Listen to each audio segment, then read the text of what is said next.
I still remember that morning like it was branded into my mind. The light coming through the window felt different, almost heavy. I was searching for my wedding ring, a simple gold band that had been missing for days.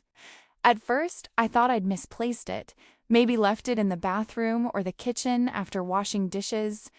But when I opened my sister's drawer, something I never used to do, I froze. There it was, my ring, resting neatly on top of her folded clothes, shining under the morning sun as if mocking me. For a moment, I didn't move. I couldn't breathe. That ring wasn't just jewelry. It was the symbol of my marriage, of promises whispered in the dark, of love that was supposed to be eternal. I picked it up carefully, my hands trembling. It was warm, as if it had just been taken off someone's finger. My mind raced through excuses. Maybe she found it on the floor. Maybe she was keeping it safe for me. But deep down, I knew that wasn't true. When she walked in and saw me holding it, her face drained of color. Her lips parted slightly, as though she wanted to say something, but the words refused to come out. I asked, "Why do you have my ring, Sophia?" My voice came out low, calm, but my heart was pounding so hard it hurt. She stared at me, eyes wet, and whispered, "You weren't supposed to find out like this." Her words shattered me, like glass hitting concrete. Everything I thought I knew about my family, my marriage, my life, it all splintered at once. I sat down, the ring still clutched in my hand, and I asked again, slower this time, "What do you mean, Sophia?" She didn't look away. Tears rolled down her cheeks, and her next words would haunt me for years. Because he gave it to me. For a moment, I didn't understand. My mind refused to process it. My husband, my love, had given her my ring? I felt a chill spread through my chest, cold and sharp. The silence in the room turned deafening, and I realized that this was the moment that would change everything. What would you do if you found out your sister had something this personal of yours? Tell me in the comments what your reaction would be. My body went numb. The air around me felt thick, like breathing through smoke.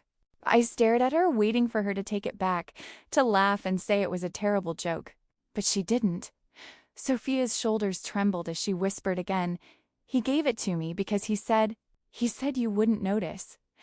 The words cut deeper than any blade. My stomach turned and my hands trembled so violently that the ring almost slipped from my fingers. I remember thinking that maybe I'd misheard her. Maybe she was confused. But her eyes, those same eyes that had shared every secret of our childhood, told me the truth before her lips did. I demanded answers. "When?" I asked. "How long?" My voice cracked, and the calm I tried to keep broke into sharp edges of rage and disbelief. She looked away, pressing her hands together, shaking. "It started a few months ago," she said, barely audible. "He came to me after one of your fights. He said he felt alone. I didn't mean for it to happen." I could barely hear her over the sound of my own heartbeat. My sister, my husband, the two people I trusted most. My world felt like it was collapsing in slow motion. I tried to remember every moment that now felt like a lie. The nights he said he was working late. The weekends he spent at friends' houses.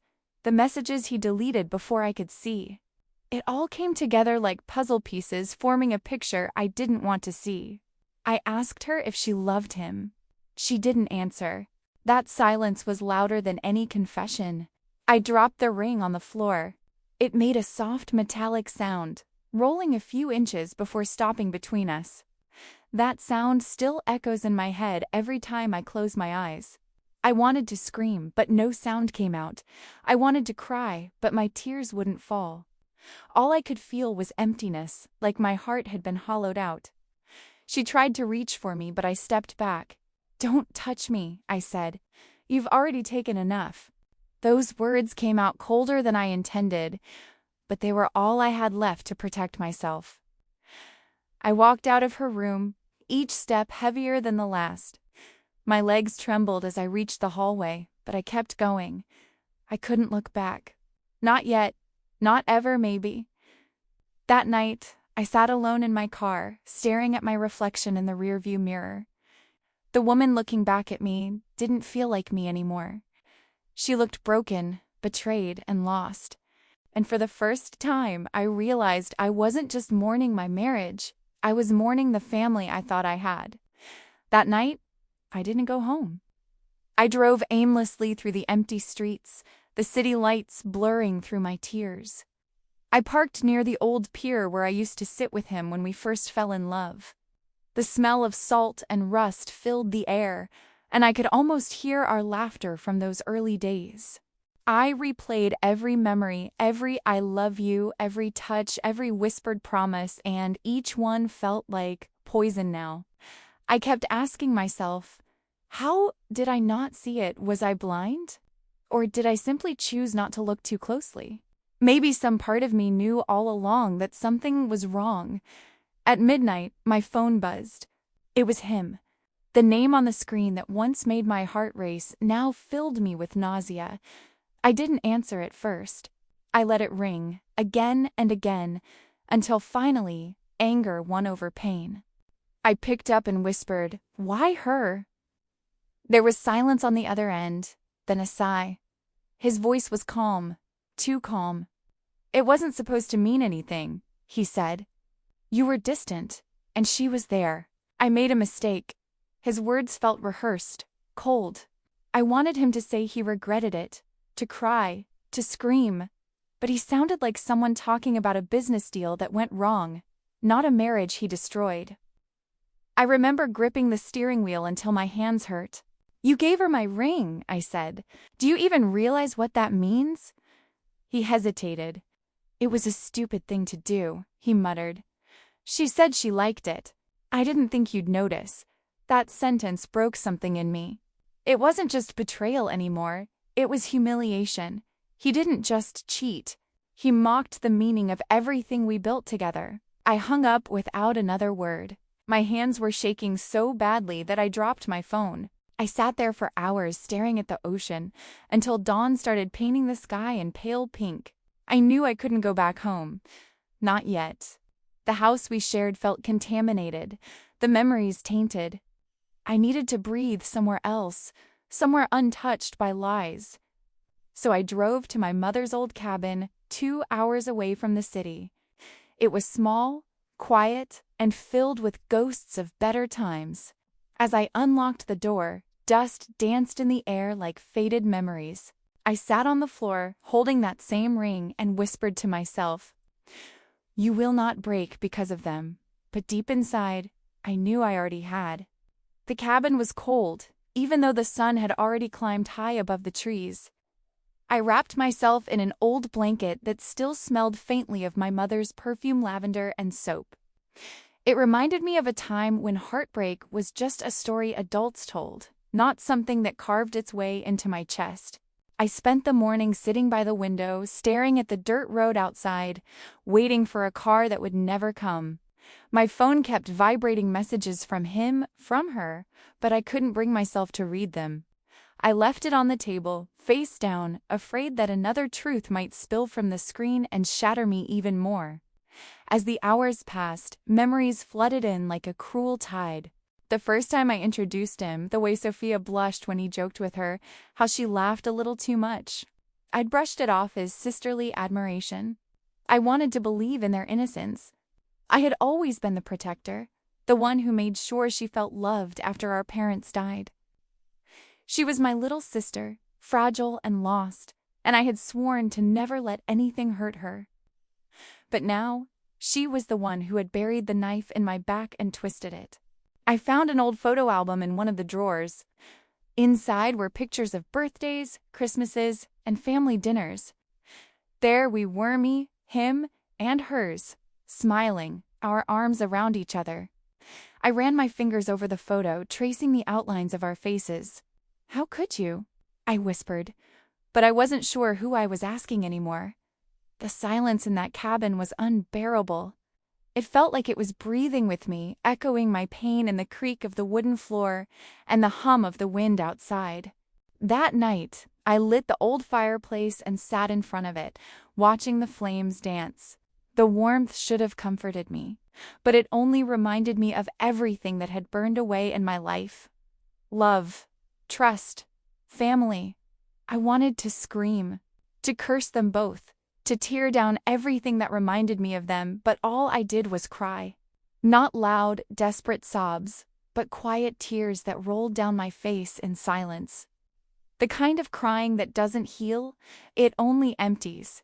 At some point, exhaustion won. I fell asleep on the floor, still clutching that cursed ring in my hand. And even in my dreams, I heard her voice, trembling, saying, "You weren't supposed to find out like this." 3 days passed before I heard the sound of tires crunching on gravel. I froze. Through the window, I saw his car, the same black sedan that once carried us to anniversaries, vacations, dreams. Now it felt like a hearse bringing the corpse of our marriage to its final resting place. My chest tightened as I watched him step out. His face looked tired, his eyes hollow, but I couldn't feel pity anymore. He called my name, his voice echoing through the woods. I stayed silent, hidden behind the curtain, my breath shallow. I didn't want him there. I didn't want his apologies, his excuses, his lies wrapped in guilt. But the knock on the door came anyway. Firm, relentless. When I finally opened it, I didn't recognize him. The man standing there wasn't my husband. He was a stranger wearing his skin. "We need to talk," he said softly. I crossed my arms, blocking the doorway. There's nothing left to say, but he insisted, stepping closer. "Please, I made a mistake. I was stupid, lost, but it didn't mean anything." His words spilled out like poison disguised as remorse. I wanted to believe him once, but now every syllable felt like manipulation. I asked him why he gave her my ring. His eyes darted away. "It was just a moment," he muttered. "She reminded me of you." That sentence made me tremble. "No," I said, voice shaking with rage. "She reminded you of what you broke in me." He reached for my hand, but I stepped back, my body shaking. "You destroyed us," I said. "You didn't just betray me. You made me question who I am." He looked like he wanted to cry, but no tears came. He whispered, "I still love you." I laughed, bitterly. "You don't love anyone, not even yourself." Then I slammed the door, the sound echoing like thunder through the cabin. My heart pounded so hard it hurt, but I felt something I hadn't felt in days control. For the first time, I wasn't the one begging for answers. I was the one closing the chapter. He stood outside for a while, calling my name, pleading, but I didn't open again. Eventually, I heard his footsteps fade, the car engine start, and the silence return. I leaned against the door, sliding to the floor, my body trembling from the storm inside me. But in that stillness, I realized something powerful. I didn't need his apology to move on. I needed my own forgiveness for trusting the wrong people, for staying too long, for believing that love could fix betrayal. That night, I placed the ring on the fireplace mantel. I stared at it for a long time, its golden surface reflecting the firelight. It no longer symbolized love, it symbolized survival. The next morning, I woke up to the faint sound of footsteps outside. When I opened the door, there was no one there, just an envelope on the porch, my name written in Sophia's familiar handwriting. My stomach twisted as I picked it up. The paper trembled in my hands before I even unfolded it. Part of me wanted to burn it unread, to never let her voice invade my mind again. But curiosity, or maybe some trace of the sisterly love I once had, won. I sat on the floor, the cold wood pressing against my legs, and began to read. "Dear Emma," it started, "I don't expect you to forgive me. I just need you to know that I never meant to hurt you." My eyes blurred with tears before I even reached the next line. She wrote about how it began, how he reached out to her after one of our fights, how she felt seen, wanted, admired. She said she hated herself for it, but every time she tried to stop, he'd come back, promising her things he once promised me. She described it like an addiction, one that consumed her until she no longer recognized herself. "You were always stronger than me," she wrote. "You had everything under control. I was the weak one, the shadow that always wanted your light." I clenched the letter, my heart aching. The words were like knives, cutting through the remnants of anger and leaving behind something worse putty. I hated that part of me still cared, still remembered braiding her hair, hiding her tears after our parents' funeral, staying up at night to calm her fears. That same little sister now begged for understanding from the ruins she helped create. "He told me he'd leave you," she confessed.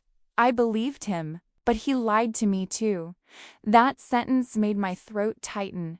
For a brief moment I realized we were both victims of the same man's deceit, different wounds, same source. At the end of the letter, her handwriting grew shaky. "I'm leaving the city. I can't face you, not after what I've done. Please know that I loved you, even when I didn't deserve to." I folded the letter carefully, even though my hands were shaking. I stared at the words until they blurred into nothing, and then, slowly, I whispered, "Goodbye, Sophia." That evening, I took the letter outside and set it on fire. The paper curled and turned to ash in seconds. Watching it burn felt like watching the past disappear, fragile and beautiful in its destruction. When the last ember died, I whispered, "You can rest now, both of you." And for the first time in weeks, I felt the faintest sense of peace. Days turned into weeks. The air at the cabin grew softer, quieter, like the forest itself was trying to heal me. I started cleaning, cooking, trying to reclaim pieces of normal life, but everything I touched carried echoes of what I'd lost. One morning, while washing my face, I caught my reflection in the bathroom mirror, and for a moment, I didn't recognize the woman staring back. My eyes looked older, my skin dull, my expression lifeless. I traced my fingers along my cheek and whispered, "Who are you?" The woman in the mirror didn't answer, but her silence said enough. I had become a stranger to myself. I decided to go outside and walk down to the lake.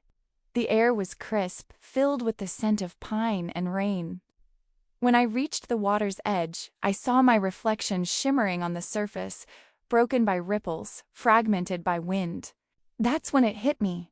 I wasn't whole anymore, and maybe I never would be. But that didn't mean I couldn't exist. Pain changes you, but it also teaches you what you can survive. I picked up a small, smooth stone from the shore and whispered, "This is the last tear I'll cry for them." Then I threw it into the water, watching the ripples spread until they disappeared. Later that evening, as the sun dipped behind the trees, I found an old box my mother had left behind. Inside were trinkets from our childhood, birthday cards, a photo of Sophia and me hugging, smiling with missing teeth. I stared at it for a long time before tucking it away again. I couldn't bring myself to throw it out. Forgiveness didn't come that day, but I realized it might someday, not for her, but for me. Because holding on to anger felt like drinking poison and waiting for someone else to die. That night, I stood before the mirror again.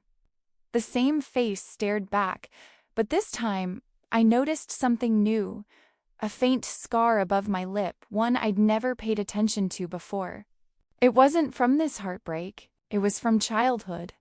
A reminder that pain always leaves a mark, but we keep living anyway. I smiled faintly for the first time in months. "You're still here," I whispered to myself. And maybe that was enough.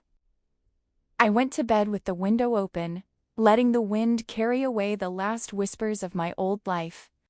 The past would always be part of me, but it didn't own me anymore. It had been nearly a month since I'd left the city behind. The world had gone quiet, and so had I. I hadn't heard from him or from Sophia since the letter, and part of me hoped I never would. But one evening, just as the sky turned from gold to gray, my phone rang. The sound startled me. It had been off for weeks. When I saw the number, my chest tightened. It was his.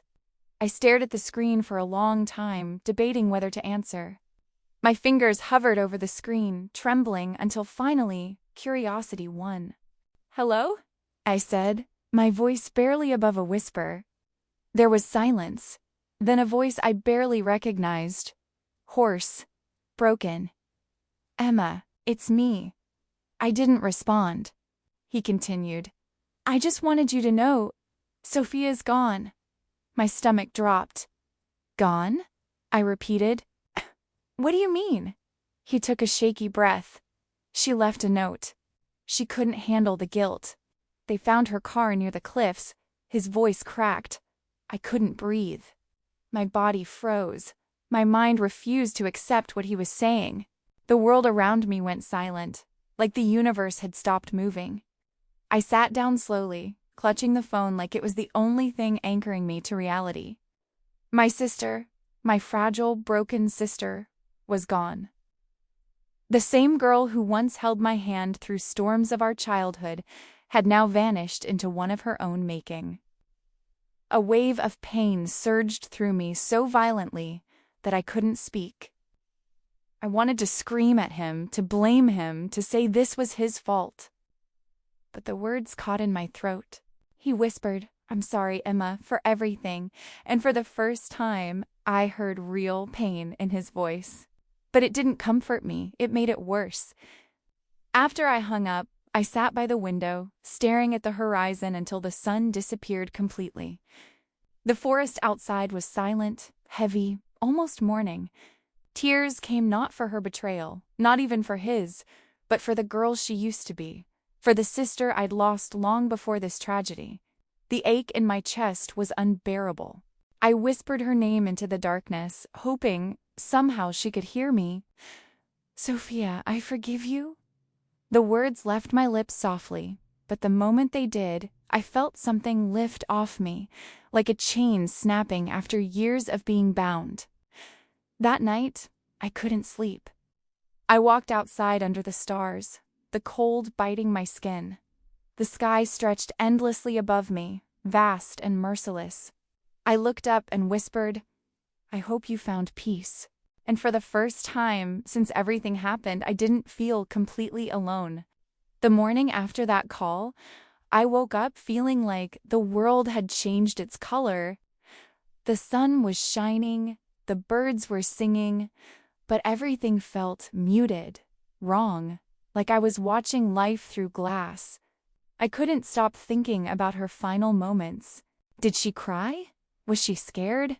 Or did she finally feel free from the weight of what she'd done? The questions clawed at my chest, and no matter how many times I told myself it wasn't my fault, a part of me couldn't believe it. Because deep down, I knew if I had picked up her calls, if I had forgiven her sooner, maybe she would still be here. That thought ate away at me like rust, slow and cruel. I drove back to the city for the first time in weeks. Every street felt like a memory I didn't want to relive. When I arrived at the small cemetery on the hill, there were only a few people there, him and two of her old friends.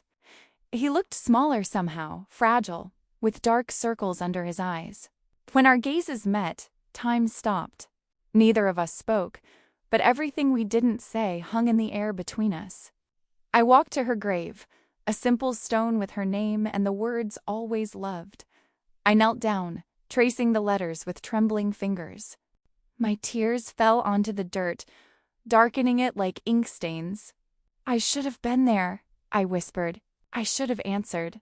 The wind blew softly through the trees, and for a moment, it almost felt like she was there, listening. I closed my eyes and imagined her laughter, the real one, the one before everything fell apart. It broke me all over again. When I stood, he walked closer. "She asked for you," he said quietly, before she left. "She said she hoped you'd forgive her one day." His words pierced through me, both comforting and cruel. I looked at him, and for the first time, I didn't see my husband. I saw a broken man who had destroyed everything he touched, including himself. I wanted to hate him, but hate felt heavy, and I was tired. "There's nothing left for us," I said softly. "Not anger, not love, just memories." He nodded, tears filling his eyes, and walked away without another word. As the sun began to set, I stood alone before her grave. The light painted everything golden, and for a brief second, I imagined her smiling somewhere far away, free at last. I whispered, "Goodbye, Sophia," and turned to leave. But as I walked down that hill, I knew this wasn't the end. Grief had become a shadow that would follow me for the rest of my life. But maybe, just maybe, I could learn to walk beside it instead of running from it. The days after the funeral felt unreal. The city moved on, as cities always do, but I was trapped in a quiet that didn't end. I went back to my apartment, the one that used to feel like home, and found everything exactly as I'd left it. His clothes still hung in the closet. Our wedding photos still sat on the nightstand, mocking me with frozen smiles. I stood in the doorway, unable to cross the threshold. It was like stepping into a museum of a life that no longer belonged to me. When I finally walked in, I noticed the faint smell of his cologne still lingering in the air, and for a moment, my chest tightened. I hated that part of me still missed him, even after everything. I started packing. One box for my things, another for the memories I wasn't ready to face. As I took down the picture of us on our wedding day, I noticed something behind the frame. A folded note. My heart skipped. It was his handwriting. I sat on the bed, unfolded it carefully, and began to read. "Emma, I don't expect you to forgive me. I don't even forgive myself. What I did to you, to Sophia, will haunt me forever. You were the best part of my life, and I destroyed it." His words blurred as tears filled my eyes. He ended the letter with, "If you ever find it in your heart to let go of the pain, do it not for me, but for yourself." For a long moment, I just sat there, holding the letter, feeling both anger and sorrow. I wanted to tear it apart, to scream, to burn it, but I didn't. I folded it again and placed it back behind the frame. Maybe some things weren't meant to be erased. They were meant to stay hidden, silent reminders of the lives we once lived. That night, I lay in bed, staring at the ceiling. The city lights painted faint patterns on the walls, flickering like memories I couldn't control. Every sound, cars passing, footsteps in the hallway, felt louder, sharper, as if the world was trying to force me to feel again. But I didn't want to. I was tired of feeling. I whispered into the darkness, "What do I do now?" The silence answered, gentle but unrelenting, "You keep living." And somehow, that thought didn't feel impossible anymore. The pain hadn't disappeared. It had simply changed shape. It wasn't drowning me now. It was part of me, like a scar that no longer bleeds, but still aches when the rain comes. Weeks turned into months, and grief became quieter, still present, but no longer screaming. I sold the apartment, left behind the furniture, the photos, and the pieces of a life that had died long before Sophia did. I moved into a small place near the sea, where the mornings smelled of salt and the nights hummed with the sound of waves against stone. At first, the silence terrified me. It reminded me too much of the cabin, too much of the emptiness I'd fought so hard to escape. But over time, that silence started to feel different, like a void, more like space for something new to grow. I began painting again. I hadn't touched a brush in years, but one day I saw a blank canvas in a local shop window and felt an urge I couldn't explain. I brought it home, set it by the window, and just started. The first strokes were clumsy, uncertain, but as the colors spread, I felt something inside me shift. I painted the ocean, the horizon, and a woman standing at the edge of it all. She was small against the vastness, fragile, but she wasn't broken. Every brushstroke felt like breathing again, like reclaiming a piece of myself that betrayal had stolen. Sometimes, I still dreamed of Sophia. Not the version who lied, but the sister who used to braid my hair and whisper secrets under blankets. In my dreams, she always smiled, standing by the cliffs under a pink sky. I'd wake up with tears in my eyes, but not from pain, from gratitude. Because even though she destroyed so much, she also taught me something I never would have learned otherwise. That love without boundaries isn't love, it's surrender. One evening, as I watched the sunset from my balcony, I realized I no longer thought about him every day. The bitterness had faded into something quieter, softer.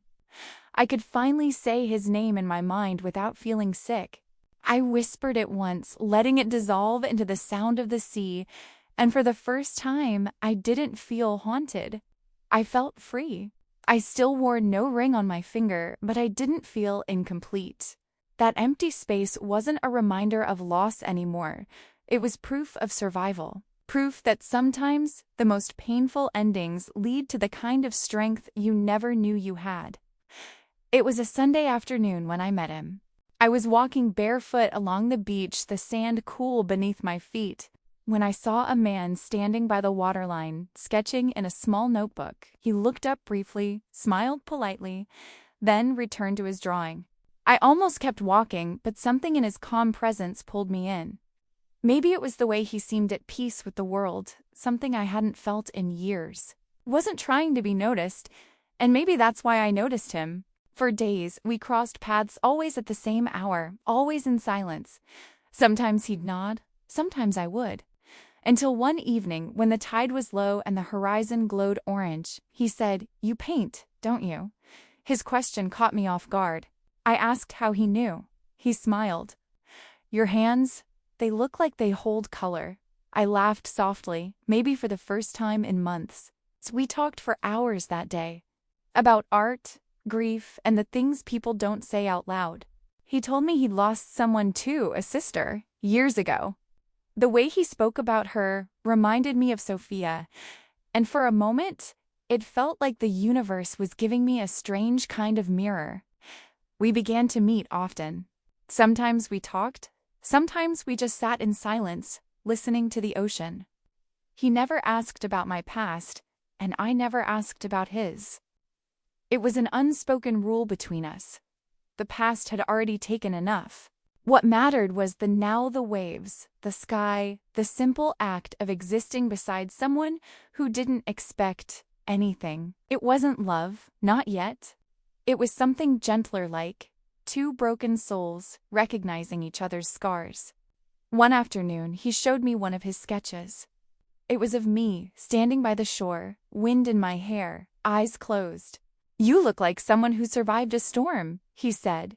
I stared at the drawing, speechless. For the first time, I saw myself the way someone else did, not as a victim, not as a woman defined by betrayal, but as someone who had lived through fire and found beauty in the ashes. That night, as I walked home under a pink and violet sky, I realized that healing doesn't come all at once. It comes in moments, in laughter shared with a stranger, in a sunset that doesn't hurt to look at, in the simple act of feeling alive again. The weeks that followed felt like learning how to live for the first time. I started painting every morning by the window, letting the sunlight guide my colors. His name was Daniel Wood, sometimes stopped by with coffee, leaving it at my doorstep before heading to the beach to draw. We didn't need many words. There was a quiet understanding between us, a rhythm that didn't demand explanations. One morning, he asked to see my paintings. I hesitated, embarrassed by their rawness, but finally agreed. As he walked through my small studio, he stopped in front of one canvas, a stormy ocean with a woman standing alone beneath a gray sky. "That's not sadness," he said softly. "That's strength." His words sank deep, breaking something fragile and replacing it with something solid. For the first time, I began to look at my pain differently. It wasn't a wound anymore. It was a story. Every brushstroke was a chapter of what I'd survived. Every color, a memory reimagined. Through art, I was giving my suffering a voice that didn't destroy me. It freed me. Sometimes, Daniel and I would sit by the fire in silence, each lost in thought. Once, he said, "Grief never leaves, you know. It just changes its shape." And I nodded, because I understood. It becomes quieter, but it never disappears. It lingers in the corners of your heart, reminding you that you once loved deeply, even if it broke you. One evening, while we walked by the water, Daniel asked, "Do you ever miss them?" I thought about Sophia's laugh, about his smile, about all the ghosts that still lived inside me. "Sometimes," I admitted, "but missing them doesn't mean I want them back. It just means they mattered." He smiled, and for a moment, I felt a strange kind of peace. Not because the past was gone, but because it no longer controlled me. That night, I stood on my balcony, watching the waves shimmer under the moonlight. I whispered to myself, "You're breathing again." It felt simple, but powerful. The kind of realization that doesn't arrive with fireworks, but with quiet acceptance. I knew I wasn't fully healed. Maybe I never would, but I was alive. And that, after everything, felt like a miracle. It happened on an ordinary afternoon, the kind of day that feels safe, predictable. I was cleaning my brushes when a knock echoed through my door. My heart skipped. It had been months since anyone unexpected came by. When I opened it, I froze. It was him, the man who had once been my husband. Time hadn't been kind to him. His face looked worn, his shoulders heavy with regret. For a moment, neither of us spoke. The silence between us carried years of words left unsaid. Finally, he whispered, "You look different." I smiled faintly, not out of warmth, but understanding. "I am different." He asked if he could come in. Against my better judgment, I nodded. He walked around my small home slowly, his eyes landing on the canvases that lined the walls. "You're painting again," he said quietly. "They're beautiful." I didn't reply. I didn't owe him the comfort of conversation. But then he pulled something from his pocket, a small, familiar object wrapped in cloth. My breath caught. The ring, the one that had started it all. "I kept it," he said. "Not because I deserved to, but because I couldn't let go." He placed it gently on the table between us, like a confession years too late. I stared at it for a long time. That golden circle used to represent everything: love, trust, belonging. Now it was just metal. "You should have let it go," I said softly. "Some things aren't meant to be kept." He nodded, eyes glistening. "I know," he whispered. "I just wanted you to know I never stopped loving you." The words didn't hurt this time. They didn't move me either. They simply existed, like echoes from another life. I took a deep breath and replied, "Maybe you did love me. But love without respect isn't love. It's control." He stood there for a moment, speechless, and then gave a small nod. "I'm glad you're okay," he said. "Better than okay," I corrected gently. "I'm free." He smiled sadly, turned, and walked toward the door. As it closed behind him, I felt no pain, just closure. I looked at the ring one last time, then picked it up and walked to the balcony. The ocean stretched endlessly before me. Without hesitation, I threw it into the sea. It disappeared beneath the waves, swallowed whole. And in that moment, I realized I hadn't just let go of him. I had released the last piece of who I used to be. That night, after throwing the ring into the sea, I stood by the balcony for a long time, watching the waves swallow what once defined me. The sky was painted in shades of purple and gold, and for the first time in years I felt no anger, no sorrow, only peace. The kind of peace that comes after a storm that almost killed you, when you finally realize you survived. I thought of Sophia. I thought of him. And strangely, I felt gratitude. They had both broken me in ways I didn't think I could recover from. But through that pain, I had learned something no one ever teaches you. Peace doesn't come from forgetting, it comes from accepting. The next morning, I woke up before dawn and walked down to the beach barefoot. The ocean breeze brushed against my skin like an old friend. As the first light touched the water, I whispered, "Thank you." Not to them, but to life itself. For letting me live through what I thought would destroy me. For giving me a second chance to become someone new. I closed my eyes and let the sound of the waves fill the silence that had once been unbearable. It no longer felt empty. It felt sacred. When I opened my eyes, Daniel was there, standing a few meters away with 2 cups of coffee. He smiled and, without saying a word, handed me one. "You're up early," he said softly. I smiled back. I had to say goodbye. He nodded, as if he understood exactly what I meant. We stood there together, watching the horizon burn with light, 2 souls marked by loss but no longer defined by it. The pain that once chained me now felt like distant thunder still there, but fading with every passing second. Later that day, I hung a new canvas on the wall. On it, I painted the ocean calm, endless, forgiving. In the center, a woman stood with her back to the viewer, her hands open, letting the wind take what no longer belonged to her. That woman was me. Not the broken version, not the betrayed one, but the one who learned to let go. Sometimes I still dream of Sophia, standing on those cliffs, smiling beneath the golden sky. In my dreams, I always tell her the same thing. We're okay now. And even when I wake up, I believe it.